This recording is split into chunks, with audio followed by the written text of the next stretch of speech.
Hello hello viewers and welcome to Wargame Red Dragon. I'm your host PewPewChoo, and today we're going to be starting the first ever multiplayer commentary for this game. So as you guys may know, the open beta for this game has come out. You can pre-order the game on Steam and you will then gain access to the early beta here. Currently, as you can probably tell by the video title, I'm playing as I wanted to avoid those planes, by the way. I'm playing as a Commonwealth deck. I'm playing as a Commonwealth Mechanized deck as well, so this will be fairly interesting to see and really just see how this goes. So as you can probably tell, there are quite a few different new expansions inside Wargame AirLand Battle. I'm also doing some coverage for the new Men of War game as well. And anyways, one of the new introductions, as you can probably tell, is that you can make these multi-nation specialization decks, which is rather neat. And we're playing on one of the new maps. So far inside the beta, there are two new map themes, as I like to call them. They have the Asian, rural land village. I want to say Vietnam-inspired areas like this, where it's a lot of rivers, slightly hilly areas with a lot of jungle and a lot of housing and some farms on the sides, like that. But it's also a little bit it's also a little bit hilly here and there, and sometimes it's flat too. That's the type of map that they seem to have, are a lot of these hilly maps filled with just really a lot of hills and valleys and stuff and such like that. So it makes for rather interesting gameplay. Currently, what I'm doing is that I noticed that the meta for this game is focusing a lot more on infantry, and with that sort of said, I'm building this deck as a mechanized deck as opposed to my usual tank based gameplay, mainly because the meta game for it seems to have shifted in that direction. As you can probably tell, I've deployed some SAS infantry, and I'm deploying some more infantry here in a Market Garden-esque kind of plan. And my opponent here appears to be playing as one of the new Asiatic factions, probably North Korea or China. And deploying some assault pioneers, some infantry, and the battle really just begins. Starting to sock out some of their APCs, and again, everybody seems to be going fairly heavy on infantry, so this is no surprise. And likewise, we are doing the same thing. We are bringing out our infantry, they are bringing theirs. They seem to be dropping some napalm bombs, so that is rather interesting, and I'm going to get my pioneers to go right up next to these guys and to flame these guys out. Some of the more unique vehicles that we have here are some really cool toys have been added to the game, and I'm going to show you guys that in a moment, right? But right now, I really just want to deal with all of this napalm and all of this stuff. Namely, I want to get my SAS dudes out of there because these guys are actually fairly valuable, and our guys are just going to brawl it out over here. I think I'm going to get my airplanes to show up to the fight and really try to resolve this issue. I also have some mortar units that I could be taking advantage of as well. One of the newer additions in the game are some of these multi-purpose units, and I'll show you guys that in a bit. Let's see, I managed to flame out those guys. Yes, good. That is good. One of the things that I have at my disposal here is a rather unique little plane. It's a multi-use plane too, so it's an electric voodoo, and it is it's not necessarily multi-use, but the useful thing is that it's a seed plane. It's a seed plane, meaning that it suppresses enemy air defenses by taking out radar-based objects, such as that book. But the interesting thing about this unit is that I think it's a new addition, not sure, but it has a exceptional ACM rating at 50, so it should be able to fly in here, and provided that the enemy doesn't have too many of these anti-air defenses, it should be able to sweep in here fairly well, avoid all the missiles. Unfortunately, the guns will get it a little bit, and it should be able to take out a fair amount of those little launcher things that do get us caught up. So that is one little gem unit that I have found so far, and I'm sure there are a couple more of those units too. I have a few here to show you guys. There's one over here. It's an ADATS missile launcher too. Inside the original game, I mean, you had the anti-tank guided missile launchers, and those were the ATGM launchers, and then you also had the anti-air launchers, which targeted helicopters and aircraft. But as you can see here, this one, it's a Canadian variant. I believe the British also have these things too, but I'm not seeing a whole bunch of these on any other countries. And it's an it's a dual-purpose missile system, so it's able to target tanks and aircraft, and it's able to do a very, very good job at both, although there is a bit of a compromise there, but still, it's very, very potent, and it actually outranges some of the tow systems, which are some of the best ATGM systems available. So I mean, this thing is incredibly useful. Likewise, I also have some mortars, some British mortars here, although I think that you can get these for practically any country. The useful thing about this particular system is that it can fire at 21 rounds per minute, and in every single vehicle it carries 400 rounds, so it can just unleash a barrage of these things. So let's see, I see one plane sweeping down over here, this IL-2. Carries 500 half-ton bombs, and it's just going to get shredded up over here. That plane can take a lot of missiles, but there we go. After about 2 hits from us, and I think 1 from our teammate, it finally went down. We're now 2 from our teammate too, so that thing soaked up quite a bit of damage. Let's see. I'm gonna take a little bit of time to drop some units down and get our guys formed up. But another intro to the game is snipers. They've managed to make snipers a applicable unit to the Wargame series finally, and I have some snipers inside this this Chinook, which I'll be bringing to the battlefield, and those are excellent units for recon and really assassinating infantry units too. So we're going to see a little bit of that happening soon. In the meantime, I'm really just going to try to hold this position. I'm going to bring up some more troops and replace the losses that we've taken, really.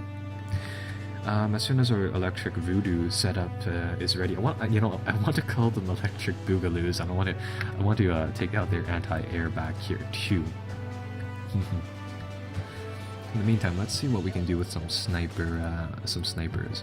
So I want them to scan out this little area. It's a little bit of a hilly area up here, and it is this this little outridge just near our little town here, which will be a great line of advance into the central settlement. So I want to check that out. Probably should have mentioned this earlier. Oh, some vehicles up there already.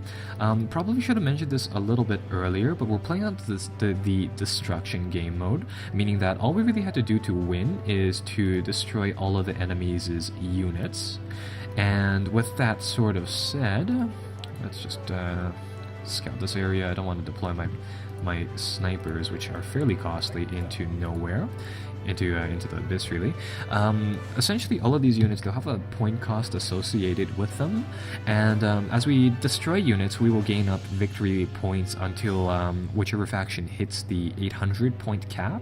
At that point, one of the two factions, either the Warsaw Pact, which is the enemy, or NATO, we're technically blue 4, which is us. Once we reach that limit, we will then sort of win. So, destroying units is very key, and that's really what we sort of want to do. And one of the portions of that is obviously finding the units, which means that a sniper team would be fairly helpful. Let's get these guys out and let's see how they do. So, these are the little sniper teams that you have. It's a 2-man recce team. And these things are fairly effective in scouting. The main thing about them is that if I pull them up, they're a little bit on the expensive side, being at, well, actually no, it's only 25 points.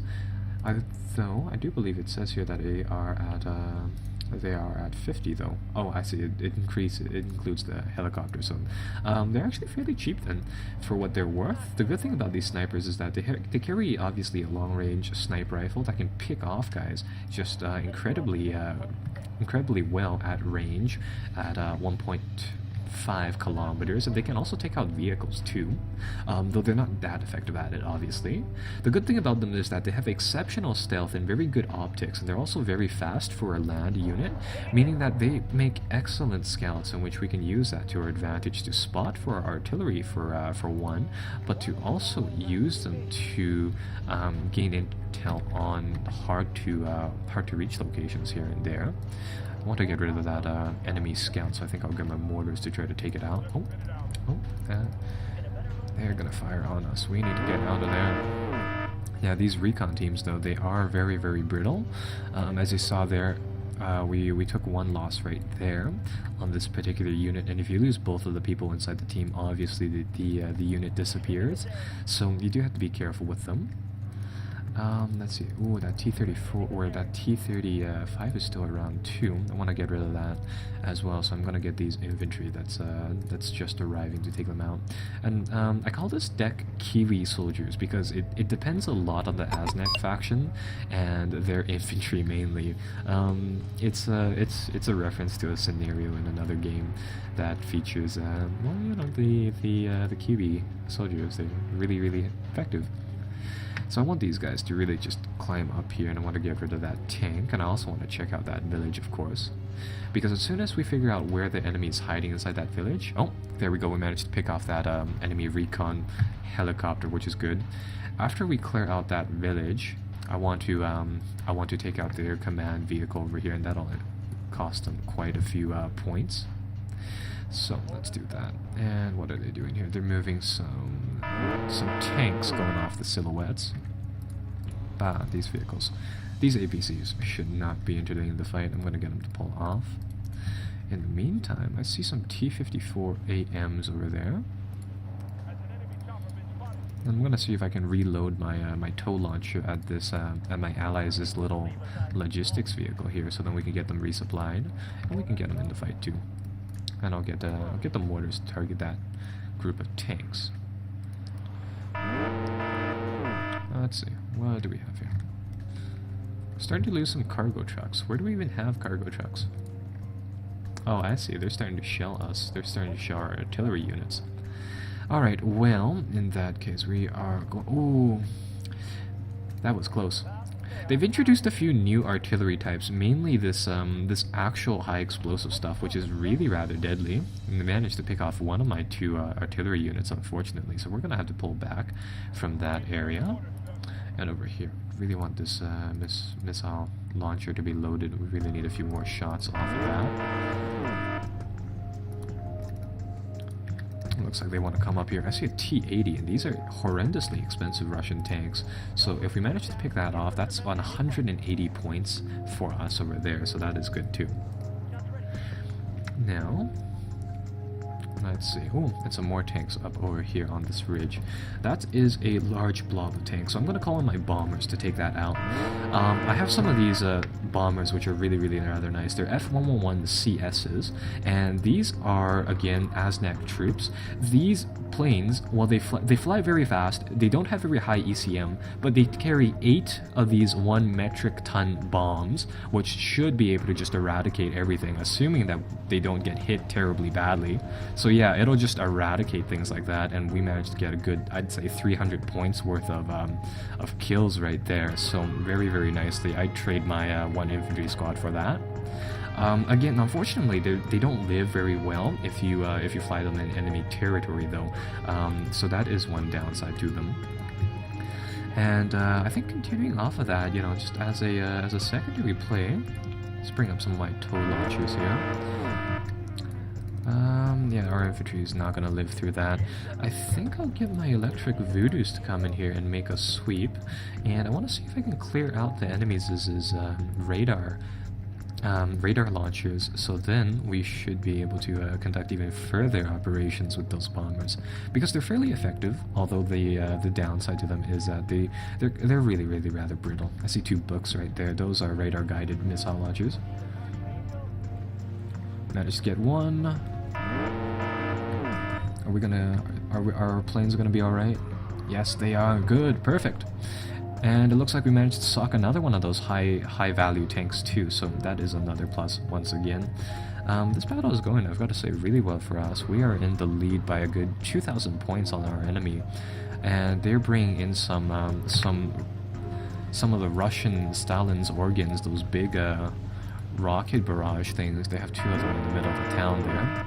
I'm going to see if I can get my lone sniper here to make for that little group of trees over there to take a look. This guy just sprints all over the place. I mean, he's so fast. Look at that. He's going to give us a little view into that town. Yeah, those things, those Britannios. Ooh, and some, they also have some infantry over there. I want to avoid that. And those are very, very deadly things over there. I want to avoid those. I'm going to get our guys to actually, I'm going to get our mortar carrier to actually try to harass them a little bit and drop a few rounds. It's probably not going to do that much in all honesty though. Oh, and what are they? They're moving some infantry over here from the looks of it too. We're going to get a bomber to clear that out. And we're going to get an electric voodoo to help them out too. So, I mean, this mechanized deck, it's mainly based around aircraft, actually, come to think of it. But it has a lot of these very, very strong independent vehicles, and strong independent infantry is I think, the main point of it. And that should take it out. Or maybe it missed. And we'll get the electric voodoo too. What can we find here? Some enemy AA guns over there. Alright.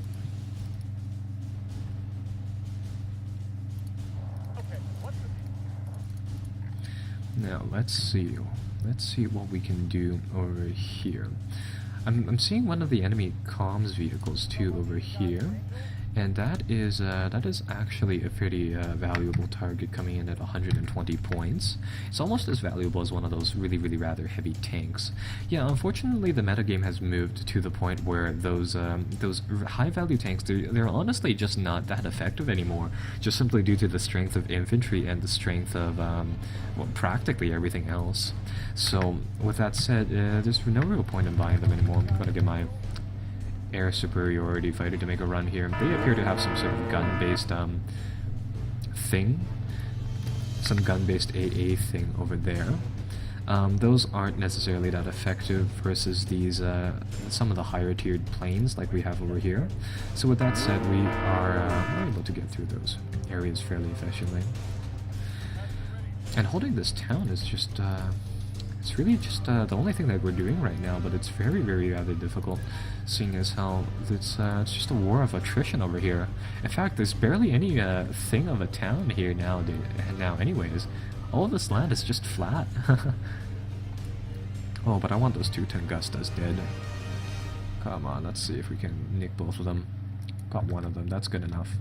The thing about these electric voodoos is that they're a very interesting unit, and I'll try to pull them up again here. Unfortunately, it doesn't look like I can check them. But they're so cheap in that they cost 80 points. That's less than the cost of one of those AA things. They have a 50% dodge chance with them, and while this they only hit a quarter of the time, I mean, still, they just eradicate everything there. Now, I am actually going to get my assault pioneers here. I'm going to try to make a play for the town, and I'm going to try to, I want to say, barge my way in there and take the town and the stuff inside it, but we'll see how that goes. I'm going to move the assault pioneers up here with whatever infantry we can muster up. We're starting to run low on infantry. There are not enough people to fight anymore. And we're going to try to make a push into that little town. They're going to bring some yaks over here, or whatever these are. Oh, these are bombers. They just want to clear out our guys from our village, and likewise, we want to do the same thing to theirs. So oh, that was actually, those were actually 2 pretty good bombing strikes. They managed to take out a fair amount of guys, and whatever they don't take out, I mean, they turn into panic soldiers too, because morale is also in this game, making them really rather handy. And we'll get some more supplies up here as well, but right now we need more infantry is what. I think I'll get some of the SAS troopers too, just because of necessity.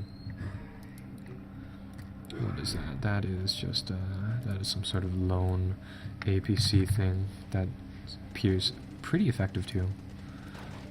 Oh, I see. That was just 1 troop still inside this village. Alright, so our guys are starting to make some progress now. We're starting to get into this town, and we're starting to dig into it, though there still appears to be a fair amount of resistance. But I mean, those bombing runs, they're deadly. Oh, they still have those launchers there. Oh, there's a T-80 there. Ooh. Yeah, these tanks are worth quite a bit. I don't know why my opponent is keeping it here, but that is that's going to be another 180 points for us.